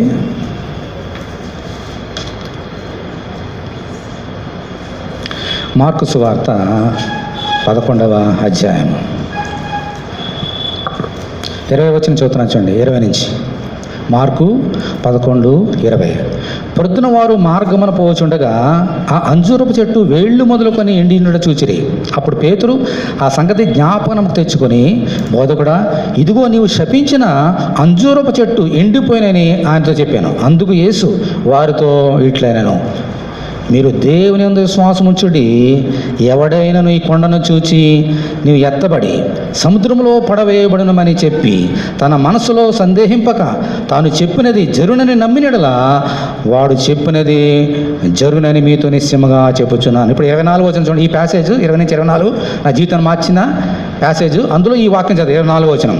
అందుచేత ప్రార్థన చేయనప్పుడు మీరు అడుగుచున్న వాటినెల్లను పొంది ఉన్నామని నమ్ముడి, అప్పుడు అవి మీకు కలుగునని మీతో చెప్పుచున్నాను. దేవుని స్తోత్రం, హల్లెలూయా. మరి యేసుక్రీస్తు అక్కడికి వెళ్ళినప్పుడు అంజూరు చెట్టు కనబడింది, ఫలాలు శపించాడు. నెక్స్ట్ డే రాగానే ఎండిపోయింది. ఆశ్చర్యం అడుగుతాను, ఇదేంటి ప్రభువా, రాత్రే శపించేప్పుడు ఎండిపోయిందండి. నేను ఏమన్నాడమ్మా, దేవుని మీద విశ్వాసం ఉంచండి. ఎవడైనా ఈ కొండను చూసి ఎత్తబడి సముద్రం పడవేయమంటే జరుగుతుంది. కాబట్టి మీరు ప్రార్థన చేసినప్పుడు ఏం అడుగుతున్నామో అది పొంది ఉన్నామని నమ్మండి, అప్పుడు మీకు కలుగుతుందని చెప్పగానే ఎలా ఉందంటే ఆకాశం నా చేతికి వచ్చేసినట్టుగా. ఇదేంటిది, ఇటువంటి వాగ్దానం ఏ సైకాలజీ బుక్లో, ఏ మత గ్రంథంలో నేను చదవలేదే, చూడలేదే. ఎంత బ్యూటిఫుల్ ప్రామిస్ దేవుడు నాకు ఇస్తున్నాడా. నువ్వు ఏమడిగినా నీకు ఇష్టమైనది ఏదైనా అడుగు, అది నువ్వు పొందినా నమ్మేసేయి, నేను ఇచ్చేస్తాను దేవుడు. ఇంత వాగ్దానమా అని నా కళ్ళు అప్పుడు మనోనేత్రాలు వెలిగింపబడ్డ ఈ వాక్యం ద్వారా. నీ వాక్యం నా పాదములకు దీపం, నా త్రోవకు వెలుగు. అలా వెలుగులో నాకు నడిపించాడు. అలాగూ ఎంతకీ నేను చిన్నప్పటి నుంచి ఏం చేసింది ఇదే, కానీ నాకు తెలీదు. ప్రార్థన చేసినా, పరీక్షలకు వెళ్తే పాస్టర్ గారి చేత ప్రార్థన చేసుకుంటున్నా, రాసేటప్పుడు ప్రార్థన చేసుకుంటున్నా, అక్కడ ట్రైన్లో ఎక్కినప్పుడు ప్రార్థన చేస్తున్నా, ఇంకేం చేసినా ప్రార్థన చేసినా దేవుడు ఇస్తున్నాడు. కానీ అవన్నీ వాక్యము ఆధారమైన సంగతి నాకు తెలీదు. ఇది చదవగానే నా హృదయంలో పెద్ద ఆశ, విశ్వాసం డబుల్ అయిపోయింది. అవునా, ఇప్పుడు నాకు 2 రోగాలు ఉన్నాయి, కడుపు నొప్పి ఒకటి, చేయి ఒకటి. అప్లై చేద్దాం, దేవుడికి ఇచ్చాడు కదా అని చెప్పేసి కూర్చున్నా. ప్రభువా నాయనా కడుపు నొప్పి తగ్గించు, నీకు ప్రార్థన చేస్తున్నా. నువ్వేమన్నావు, ప్రార్థన చేసి నమ్మితే అది ఇస్తానన్నావు కదా, నేను నమ్ముతున్నా. ఇప్పుడు కడుపు నొప్పి తీసేసాం, దేవానికి వందమని చెప్పిన. కడుపు నొప్పి పోలేదు కానీ దేవానికి థ్యాంక్స్, నమ్ముతున్నా. 2వ రోజు, 3వ రోజు, 7వ రోజు వచ్చేటప్పటికి నా కంప్లీట్గా రోగం పోయింది. దేవుని స్తోత్రం, హల్లెలూయా.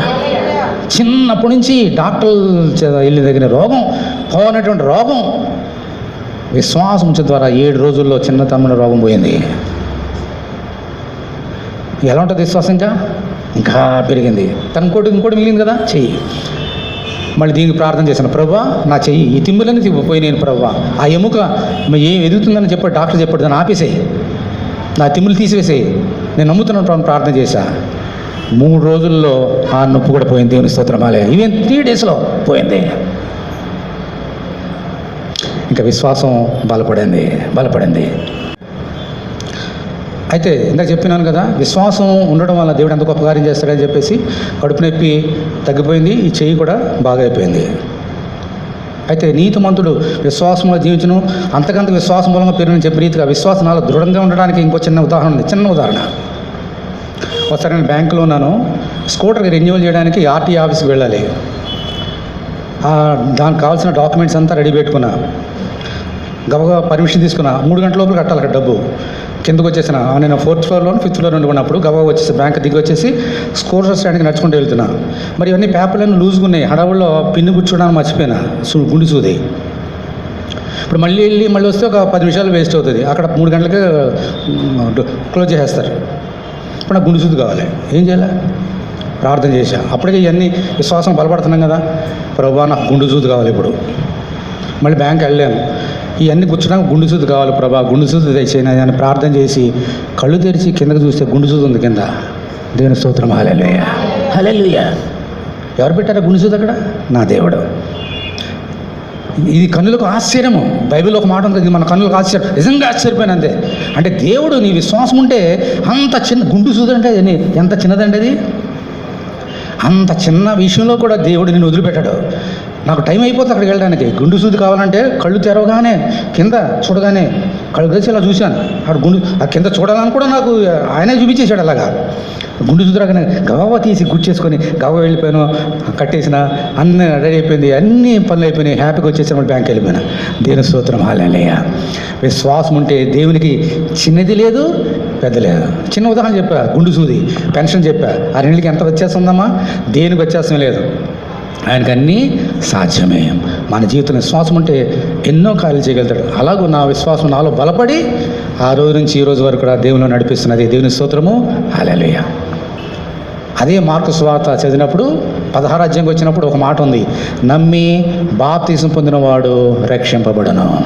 వెంటనే 1985లో రక్షణ పొందుకున్నా, అంటే బాప్తిసం తీసుకున్నా. బాప్తిసం తీసుకున్న తర్వాత అదే అధ్యాయంలో ఒక మాట ఉంది నాకు కనబడింది. ఏమని? సర్వ సృష్టికి సువార్తను ప్రకటించుడి.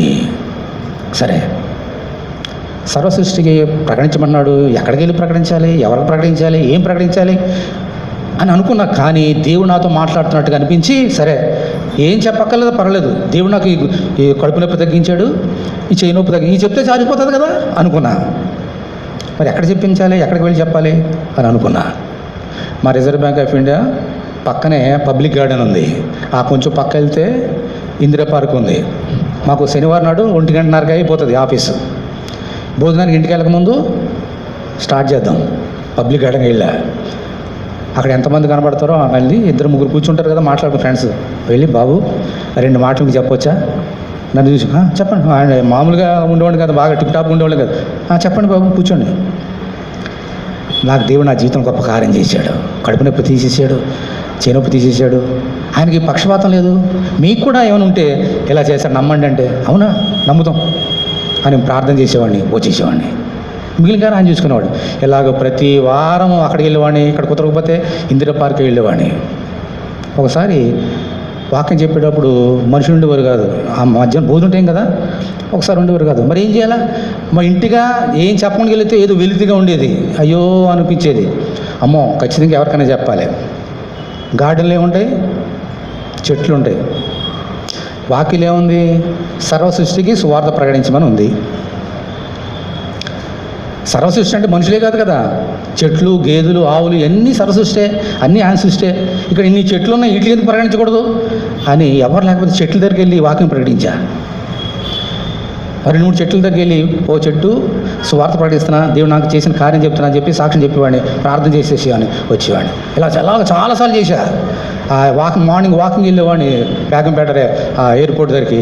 మార్నింగ్ వెళ్ళినప్పుడు లేకపోతే ఈవినింగ్ వెళ్ళినప్పుడు ఆ చెట్లు ఉండి పక్కన ఇటు అటు అక్కడ చెప్తే ఎవరు ఊరుకోరు కదా, ఆ చెట్లకి చెప్పేవాడిని.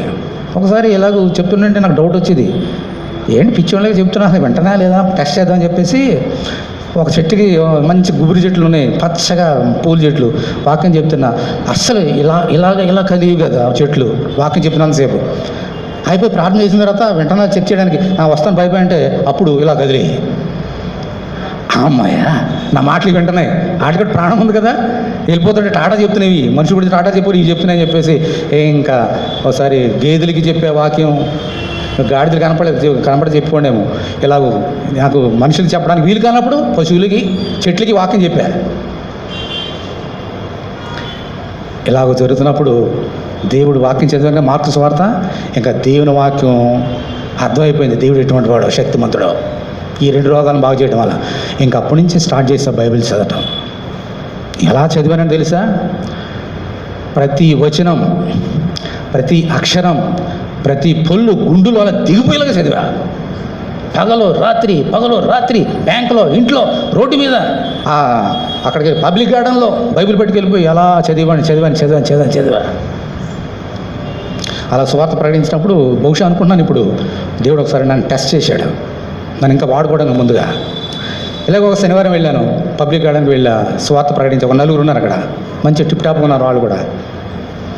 ఇలాగ దేవుడు నా జీవితంలో ఇలా కార్యం చేశాడు, మిమ్మల్ని కూడా మీ గురించి ప్రభు పక్షపాతం మీ గురించి కూడా చనిపోయాడైనా, మీరు నమ్ముకోండి, దేవుడు మీకు జీవించేది, మీ మతం మార్చుకోక్కర్లేదు, ఏం మార్చుకోక్కర్లేదు, మా మనసు మార్చుకోండి అని మారు మనసు అంటే చిన్న మాటలు చెప్పేవాడిని. అంతా సరే విన్నారు. బాగా ప్రార్థన చేసినాక వాళ్ళు ఒక మాట అన్నారు, అయ్యగారు రమేష్ గారు మీరు చక్కని మాటలు చెప్పారు, బాగుంది, మీకు ఒక మాట చెప్తాము. మేము ఫిల్మ్ నగర్ సినిమా ఇండస్ట్రీస్ ఉంది కదా, అక్కడి నుంచి వచ్చాము మేము. మా సినిమా వాళ్ళందరూ మాకు తెలుసు, మేము చూస్తుంటే బాగున్నారు, మా గత కూడా వస్తే మీకు మంచి రోల్స్ ఇప్పిస్తాం, సినిమాలో మంచి క్యారెక్టర్స్ ఇస్తాం, మీరు టాప్ ర్యాంకులకి వెళ్ళిపోయేలాగా చూసే బాధ్యత మాదిరి రండి అన్నారు వాళ్ళందరూ కూడా. ప్రభు నన్ను రక్షించక ముందు కనుక అయితే ఈ మాట వాళ్ళు చెప్పుంటే అక్కడి నుంచి పబ్లిక్ గార్డ్ నుంచి అక్కడికి ఏరోప్లేన్ మీద వెళ్ళిపోవండి, ఎగిరిగంతేసి. పిచ్చి కానీ, సినిమాలు పిచ్చి కదా, డ్రామాలు పిచ్చి కదా. కానీ వాళ్ళు అలా అన్నప్పుడు, సినిమా గురించి మాట్లాడినప్పుడు నాకు అసలు ఏమనిపించలేదు. సారీ బ్రదర్, మంచి మాట చెప్పారు, కానీ ఒకప్పుడైతే ప్రభు నమ్ముకున్నప్పుడైతే వచ్చేసేవాడిని మీతోటి కలిసి, ఎన్ని సినిమాలను యాక్ట్ చేసేవాడిని. కానీ ఇప్పుడు ఆ పిచ్చి లేదు, ఇంకో పిచ్చి వచ్చింది నాకు. స్వార్థ ప్రకటించామనే మహా పిచ్చి. దేవుడు నన్ను పట్టుకున్నాడు, ఆ కార్యం చేయాలని చెప్పి. సరే బ్రదరు, సరే మీ ఇష్టం, మీరు ఎప్పుడు వచ్చినా యూఆర్ వెల్కమ్, రండి మా దగ్గర రండి. సరే బాబు అన్న. దేవుడు పరీక్ష చేశాడు, పరీక్షలో ఫెయిల్ కాలేదు, పాస్ అయినా. అప్పటి నుంచి బైబిల్ చదవడం ప్రారంభించాను కదా. 85లో రక్షణ పొందినాను, అలా వాక్యం చెప్తున్నా. 92లో ఇంటి దగ్గర కూర్చొని దేని వాక్యం చదువుతున్నా. దేని వాక్యం చదువుతున్నప్పుడు ఒక వాక్యం ద్వారా నాతో మాట్లాడినాడు. చూడండి, నిర్గమకాండము 4వ అధ్యాయము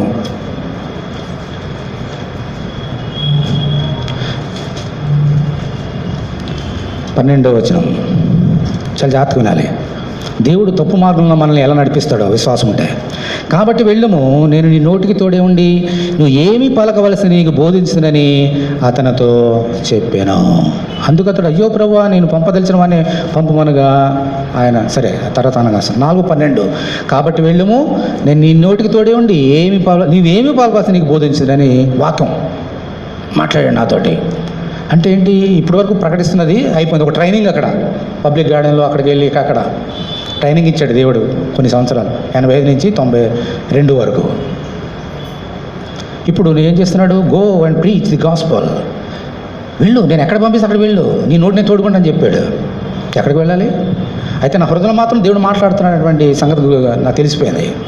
ఆ డేట్ అది రాసుకున్న 92వ సంవత్సరము అక్టోబర్ నెల 30వ తారీఖు. రిజర్వ్ బ్యాంక్ ఆఫ్ ఇండియాలో పనిచేస్తున్నాను కదా. అప్పుడు మాకు ఆఫీస్ నిమిత్తంలో మొత్తం త్రూఅవుట్ స్టేట్ కొన్ని క్యాష్ పెట్టుకెళ్ళడానికి, రెమిటెన్స్ అంటాం, క్యాష్ పెట్టుకొని వెళ్ళేవాడిని బ్యాంక్స్కి, అన్ని రకాల బ్యాంక్స్కి. ఒకసారి అవుట్ ఆఫ్ స్టేట్ కూడా బాంబే, బెంగళూరు, చెన్నై, నాగపూర్, ఇంకా చాలా పెద్ద పెద్ద ఊళ్ళు, త్రివేంద్రం వెళ్ళేవాడిని. ఇలాగూ అదే పద్ధతిలో ఒకసారి ఈస్ట్ గోదావరి రావులపాలెం అనే ఊరు వెళ్ళా ఆఫీస్ పని మీద. అప్పటికి దేవుడు నాతో మాట్లాడినాడు. ఏం మాట్లాడాలో ఎక్కడికి వెళ్ళాలో తెలియదు కదా. సరే దేవుడే చూసుకుంటానని వెళ్ళినా. ఫస్ట్ డే రిపోర్ట్ ఇచ్చేసాం, అక్కడ పనులన్నీ అయిపోయినాయి. అక్కడ సెక్యూరిటీ గార్డు ఉన్నాడు, అక్కడ State Bank of India security guard. బాబు, ఇక్కడ ఏమైనా చర్చెస్ ఏమైనా ఉన్నాయా అడిగినా.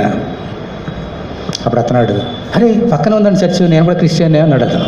అరే చాలా సంతోషం ఆయన, మరి ఎప్పుడైనా తీసుకెళ్ళండి. ఎప్పుడు ఎందుకంటే ఇప్పుడే రండి అని చెప్పేసి లాక్కెళ్ళాడు. మధ్యాహ్నం భోజనం టైంలో పక్కనే ఒక 5 నిమిషాలు వాక్, అక్కడ చర్చ్ ఉంది. పాస్టర్ గారు ఇల్లు కూడా పక్కనే.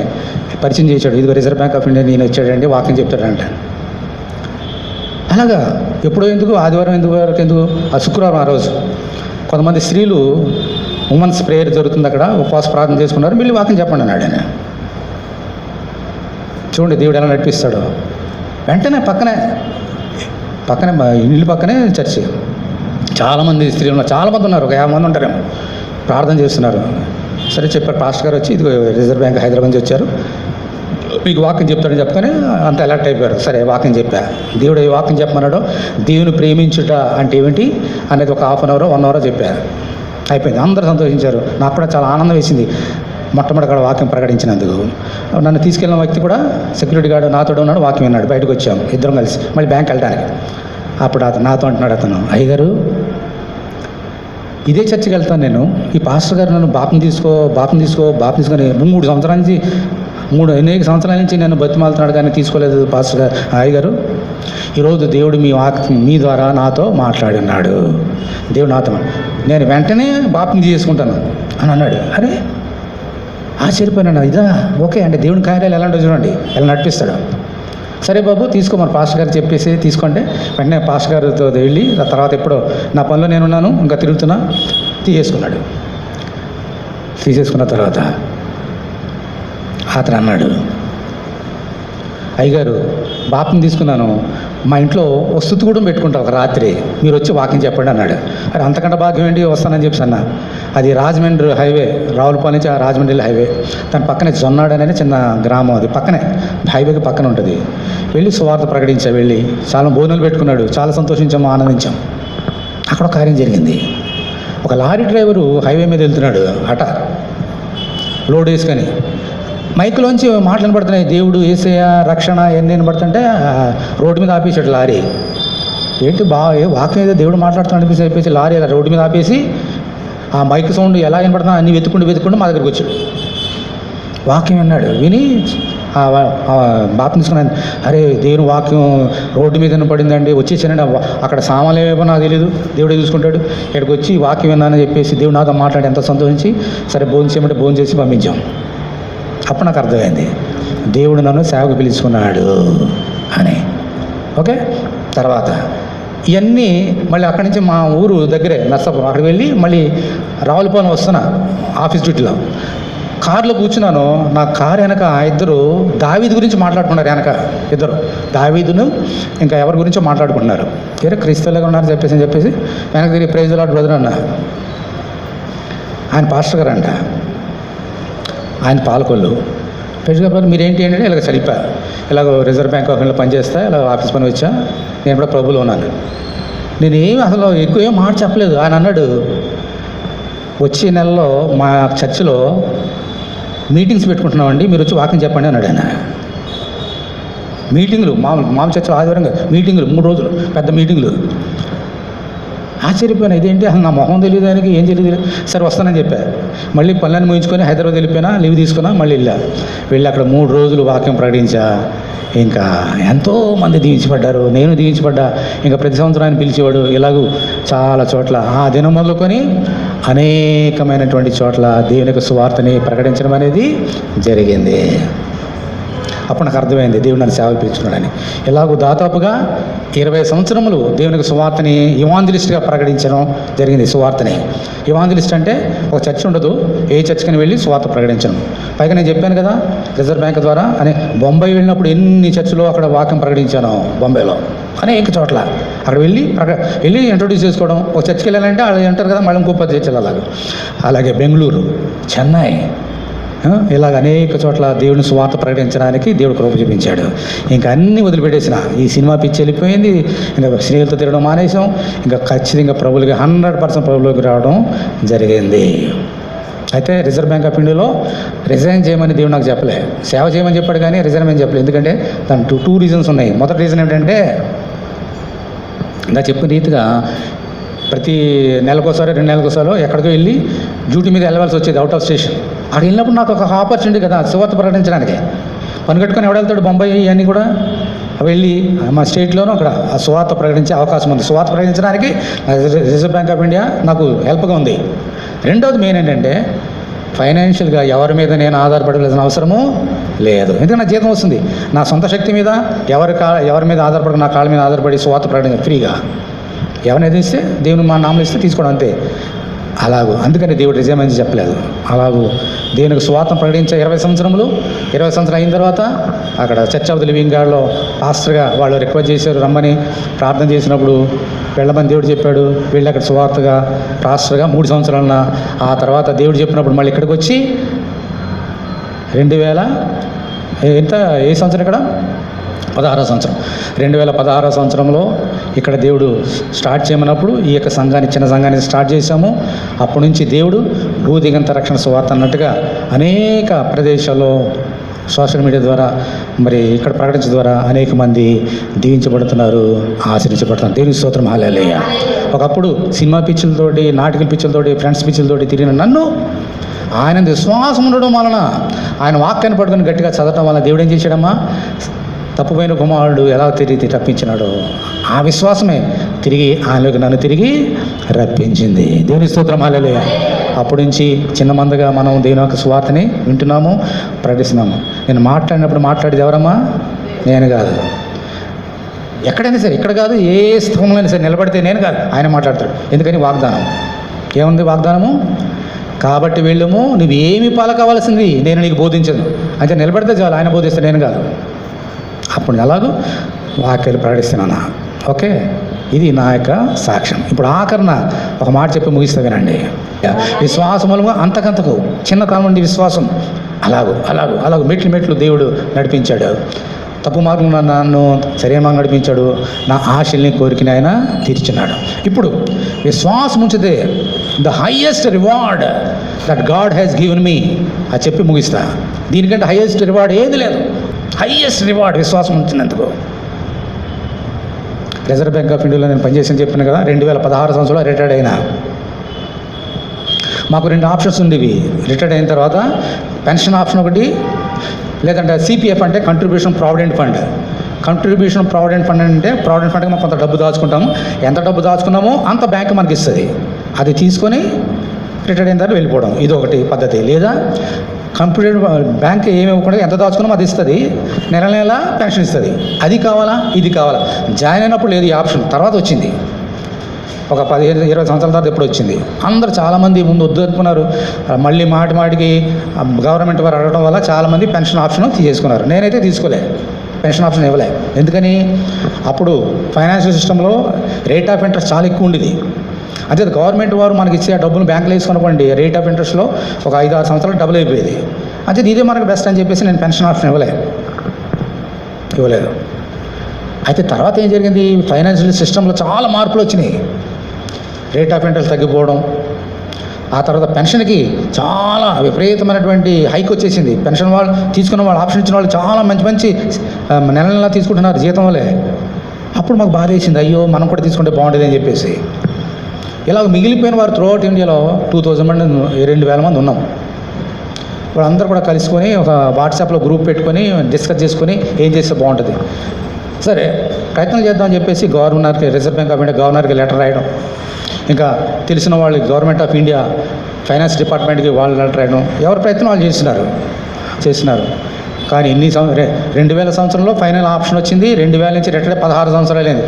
16 సంవత్సరంలో కూడా చేసినటువంటి ఎన్ని ప్రయత్నాలు కూడా ఏమీ కాలే. ఇంకా నాకంటే ముందు రిటైర్డ్ అయిన చాలామంది ఉన్నారు, ఏమీ కాలేదు. 16 సంవత్సరాలు రిటైర్డ్ అయిపోయినా అందరూ ఇంకా ఏమొస్తుంది అని చెప్పేసి వదిలిపెట్టేసారు ఆశలన్నీ కూడా. నేను చెప్పేవాడిని, నా దేవుడు మనల్ని వదిలిపెట్టే దేవుడు కాదు, ఎప్పటికైనా వస్తుంది. ఈ రోజు కాబట్టి ఏదో వస్తుంది. నేను మాత్రం విశ్వాసాన్ని వదిలి పెట్టలేదు. ఇలా జరుగుతున్నప్పుడు లాస్ట్ బిఫోర్ ఇయర్ 2019లో ఇలా మేము అర్జీలు పెడుతున్నాం కదా, మాకు పెన్షన్ కావాలని. ఇవన్నీ గవర్నమెంట్ ఆఫ్ ఇండియాకి వెళ్తుంది, రిజర్వ్ బ్యాంక్ ఆఫ్ ఇండియాకి వెళ్తుంది. ఇవన్నీ కూడా తెలుసుకొని పార్లమెంట్ వాళ్ళు ఏం చేశారంటే ఒక కమిటీని వేశారు, సబార్డినేట్ కమిటీ వేసి ఇలా అడుగుతున్నారు. వీళ్ళందరూ కూడా వీరు అడుగుతున్నది న్యాయమేనా, ఇవ్వచ్చా ఇవ్వకూడదా, మీరు నిర్ణయం చేసి చెప్పండి కమిటీ అని చెప్పేసి కమిటీ వేస్తే వాళ్ళందరూ సీనియర్ ఎంపీస్ వాళ్ళందరూ కూడా, మెంబర్ ఆఫ్ పార్లమెంట్స్ చాలామంది, చాలా తలపండిపోయిన వాళ్ళందరూ కమిటీకి ఏర్పాటు చేసి క్షుణ్ణంగా అన్ని అధ్యయనం చేశారు. కొన్ని నెలలు అధ్యయనం చేసి ఒక రిపోర్ట్ తయారు చేశారు. వాళ్ళందరూ కూడా ఏమిటంటే, వీళ్ళు అడుగుతున్నటువంటి పెన్షన్ ఆప్షన్ అది న్యాయమైనదే, సహేతుకమైనదే, ఇవ్వచ్చు. ఎందుకంటే అప్పుడు కండిషన్స్కి ఇప్పుడు చాలా డిఫరెన్స్ వచ్చేసినవి, ఇవ్వచ్చు అని రికమెండ్ చేశారు. ఇది మాకు వాళ్ళు ఏం చేశారు, పార్లమెంట్లో సబ్మిట్ చేశారు, ఒక కాపీ మా అందరికి వచ్చి పంపించారు. మేము చూడగానే ఎంత ఆనందం అయిపోయిందో, ఇంకొచ్చేసింది ఆప్షన్ అని అనుకున్నాం. మొన్న 2019 డిసెంబర్లోనో లేకపోతే జనవరిలోనో 2020 పార్లమెంట్కి ఆ బిల్లు వచ్చింది. చూసారు వాళ్ళందరూ కూడా పార్లమెంట్లో. పక్కన పడేసి రిజెక్టెడ్ అని కొట్టేశారు, అంతే. పక్కన పడేశారు దాన్ని, పక్కన పడేశారు అంతే. ఇంకా పాడైన కానీ ఇంక అందరూ ఉసురుమన్నారు. ఇంకా ఉన్న ఆశలు కూడా చచ్చిపోయినాయి. ఇంకా మార్చి నెల వచ్చింది 2020. మార్చి 20 రాగానే ఇంకోటి వచ్చింది. మనకేమొచ్చింది?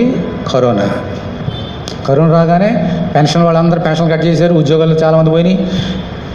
పెన్షన్లే కట్ చేస్తున్నారు. ఇంకా మనకేం పెన్షనే లేదు. మనకి పెన్షన్ వాళ్ళకి జీతాలు కట్ చేస్తున్నారు. పెన్షన్ లేని వాళ్ళకి మనకేం పెన్షన్ వస్తుంది? ఇంకా అందరూ ఊరుకున్నారు. అప్పుడు నేను చెప్పా, నో, మన దేవుడు గొప్పవాడు. నేను ఏనాడు విశ్వాసాన్ని కోల్పోలేదు. ప్రతిరోజు దాదాపుగా 20 నుంచి 20 సంవత్సరాలు ప్రార్థన చేశాను. 20 years ప్రార్థన చేశా. 20 years. అందరూ ఆశలు వదులుకున్నారు.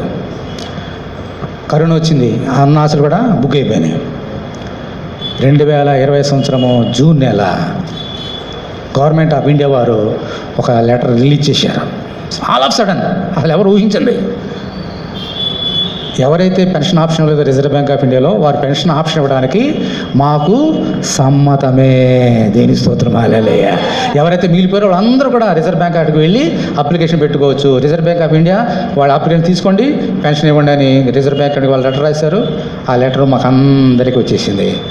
ఎంత సంతోషించాము. అయితే అక్టోబర్ నెలలో మనం అందరినీ ఎవరైతే ఇక అప్లై చేయలేదో వాళ్ళని అప్లై చేసుకోమన్నారు. వెళ్ళి బ్యాంక్ వెళ్ళి అప్లై చేసేసాము. అన్ని రాతలు కోతలు అయిపోయినాయి. మళ్ళీ భయపడ్డాం. ఎందుకంటే అప్పుడు మాకు డబ్బు ఇచ్చారు కదా బ్యాంక్ వాళ్ళు, మళ్ళీ తిరిగి కట్టాలి వడ్డీతో పాటు. ఎన్ని లక్షలు అనుకున్న 23 లక్షలు ఎంతో అయింది నేను లెక్క కడితే. రెడీ అయ్యాం, ఇంకేం చేస్తాం, తప్పదు. రెడీ అయిపోయాం, అన్నీ అయిపోయినాయి. ఒక రోజున నువ్వు ఎంత కట్టాలని చెప్పారు. ఎంతో తెలుసా? 8 లక్షలే. 23 నుంచి 8 లక్షలు దించేసాడు దేవుడు. ఆ 2 లక్షలు మరి 2 లక్షలు ఏరియర్స్ వచ్చినాయి. 6 లక్షలే. 6 లక్షలు ఇంకో నెల ఇది ఖర్చు మొత్తం నాకు చేతులు పడింది 5 లక్షల చిల్లర, అంతే. దేవుడు ఎంత గొప్ప కార్యం చేసేసాడు. సరే, అక్టోబర్ నెలలో పెన్షను రిలీజ్ చేశారు. మొత్తం త్రూఅవుట్ ఇండియాలో మొట్టమొదటిగా పెన్షన్ వచ్చింది నాకే. దేవుని విశ్వాసం ఉంచితే నువ్వు సిగ్గుపడవు. దేవుని స్తోత్రం, హల్లెలూయా. దేవుని విశ్వాసం ఉంచి నేను సిగ్గుపరచడు దేవుడు. అసాధ్యమైనది సాధ్యమే. దేవునికి అసాధ్యమైనది ఏది లేదు. దీన్ని నేను ఎలా పోలుస్తానంటే, లాజరు చనిపోయినప్పుడు 4 దినాలు సమాధిలో ఉన్నాడు. అతను బయటికి రావడం సాధ్యమా? కానీ ఏసీ వెళ్ళాడు. లాజరు బయటికి రమ్మని చెప్పగానే 4 దినాలయ్యి చనిపోయినటువంటి లాజరు బయటకు వచ్చేసాడు. అది ఎంత పవర్ఫుల్లో ఈ పెన్షన్ నాకు రావడం కూడా అంతే ఈక్వల్ పవర్. ఎందుకంటే ఇది ఇంపాసిబుల్.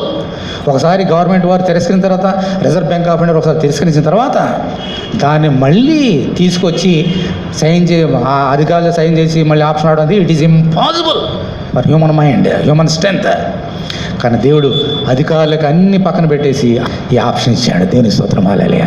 దేవునికి అసాధ్యమైనది ఏది లేదు. మనకు ఉండవలసిన ఏంటమ్మా? నీతిమంతుడు విశ్వాస మూలముగా జీవించు. నీకు విశ్వాసం ఉంటే నువ్వు ఏది కోరుకుంటున్నావో దేవుడు నీకు తెస్తాడు. అంత మాత్రమే కాదు, ఆయన మార్గంలో నిన్ను పట్టుకొని లాక్కొచ్చి ఆయనకి ఇష్టమైన పాత్రగా నిన్ను వాడుకుంటాడు. హల్లెలూయా. ఒక మాట చెప్పి ముగిస్తానండి. చాలాసార్లు మీకు చెప్తాను కదా, 28 years నుంచి నేను ప్రార్థన చేస్తాను కదా, దేవుడు నాకు జవాబు ఇవ్వలేదని మీకు చాలామంది సస్పెన్స్, ఏంటిది అని అనుకుంటారు కదా. 92లో దేవుడు నన్ను సేవకు పిలిచినప్పుడు కొన్ని వాగ్దానాలు ఇచ్చాడు. 92లో 28 సంవత్సరాలు అయ్యి ఇప్పటికి 29 నడుస్తుంది. కొన్ని వాగ్దానాలు నెరవేరినాయి, కానీ కొన్ని నెరవేరలేదు. వాటి గురించి ప్రార్థన చేస్తున్నా. 28 సంవత్సరాల నుంచి 29 సంవత్సరం ఇప్పుడు వచ్చింది, ప్రార్థన చేస్తున్నా. విశ్వాసంలో పడిపోలేదు.